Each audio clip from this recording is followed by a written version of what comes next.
இன்று அவதார் 3 திரைப்படம் குறித்து தான் காணவிருக்கின்றோம். உங்களுக்கு அவதார் திரைப்படம் மிகவும் பிடிக்கும் என்றால் நம்ம சேனலை சப்ஸ்கிரைப் செய்து வைத்துக் கொள்ளுங்கள்.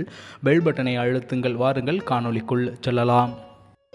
என்னதான் பாலிவுட், டோலிவுட், மாலிவுட் மேலும் ஹாலிவுட் என்று இருந்தாலும் ஹாலிவுட் திரைப்படங்களுக்கு தமிழ் சினிமாவில் மிகப்பெரிய அளவிற்கு வரவேற்பு இருக்கத்தான் செய்கின்றது. தமிழ்நாட்டை பொறுத்தமட்டில் அந்த திரைப்படங்கள் லாங்குவேஜ் சேஞ்ச் செய்யப்பட்டு, அதாவது தமிழில் மொழிபெயர்க்கப்பட்டு வெளியிடப்படுகின்றன. மிகப்பெரிய அளவிற்கு ஒரு என்டர்டெயின்மெண்ட் ஃபில்மாக இருக்கும் பட்சத்தில் அது மிக சிறந்த வசூலை இந்திய அளவிலும் சரி தமிழ்நாட்டு அளவிலும் சரி அது அள்ளி குவிக்கின்றது என்றே கூறலாம். அந்த வகையில் கடந்த சில ஆண்டுகளுக்கு முன்பு வந்த அவதார் திரைப்படம் என்பது தொடர்ச்சியாக மக்கள் மத்தியில் பேசும் பொருளாக மாறி அது மிகப்பெரிய வரவேற்பை பெற்றது.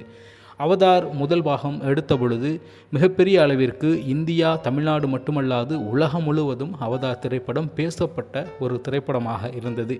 உலகத்தில் பல மொழிகளில் மொழிபெயர்க்கப்பட்டு அந்த திரைப்படம் வசூல் சாதனை படைத்தது என்று கூட கூறலாம்.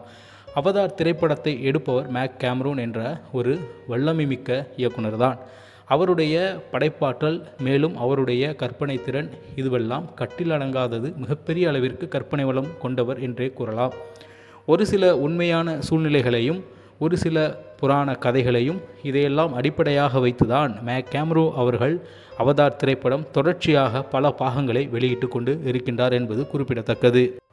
முதல் பாகம் அவதார் திரைப்படம் என்பது முழுக்க காடும் சார்ந்த இடத்தில் எடுத்தார் என்பது நாம் அறிந்த ஓர் உண்மை. காட்டை பாதுகாக்க அல்லது அந்த கிரகத்தை பாதுகாக்க போராடும் ஒரு குழு அவதார் என்று பெயர் வைத்து எப்படி அதை பூமியிலிருந்து செல்பவர்களிடம் காப்பாற்றுகின்றார்கள் என்பதுதான் கதையின் சுருக்கமாக இருந்தது. இரண்டாவது, கடல் சார்ந்த இடத்திலும் அவதார் திரைப்படம் எடுக்கப்பட்டது. அதுவும் உலக அளவில் மிகப்பெரிய ஹிட்டாகின்றது என்றே கூறலாம்.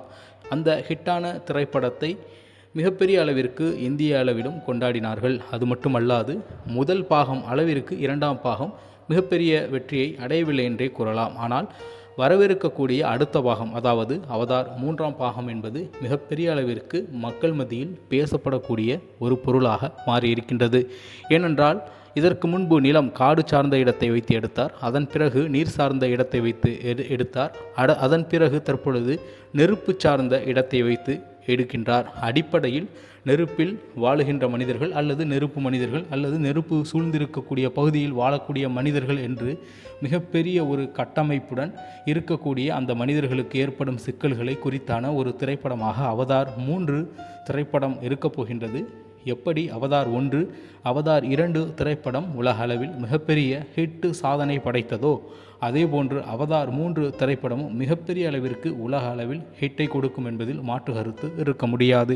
இதிலும் நல்ல கற்பனை திறமிக்க கதை களமும் மேலும் அதனுடைய கிராஃபிக்ஸ் வடிவமைப்புகளும் மிகச் சரியாக பொருந்தும் பட்சத்தில் தற்பொழுது கிராஃபிக்ஸுகளுக்கு மிகப்பெரிய அளவிற்கு ஒன்றும் செய்யப்பட போவதில்லை. காரணம், ஏஐ டெக்னாலஜி உலகம் முழுவதும் ஃபேமஸ் ஆகிவிட்டது. எனவே ஏஐ மூலமாகவே மிகப்பெரிய அளவிற்கு இந்த திரைப்படம் எடுக்கப்படும் என்பது நம்முடைய எதிர்பார்ப்பாக அல்லது கற்பனையாக கூட இருக்கலாம். ஆனால் நிச்சயமாக 1, 2ஐ விட இன்னமும் தரமாக பிக்சர் குவாலிட்டியில் இந்த திரைப்படம் இருக்கும் என்பதுதான் அனைவருடைய எதிர்பார்ப்பாக இருக்கின்றது. மிகப்பெரிய ஒரு பொழுதுபோக்கு திரைப்படம் உலக அளவில் மிகப்பெரிய சாதனை, அதுவும் 3ஆம் பாகம் எடுக்கின்றார்கள் என்றால் அதில் நம்ம அவதார் கிட்டத்தட்ட 1 அல்லது 2ஆம் இடத்தை பிடிக்கும் என்றே கூறலாம். மிகப்பெரிய அளவிற்கு உலகம் முழுவதும் பேசப்படக்கூடிய வித்தியாசமான திரைப்படங்களில் அவதார் என்றும் நிலைத்து நிற்கின்றது.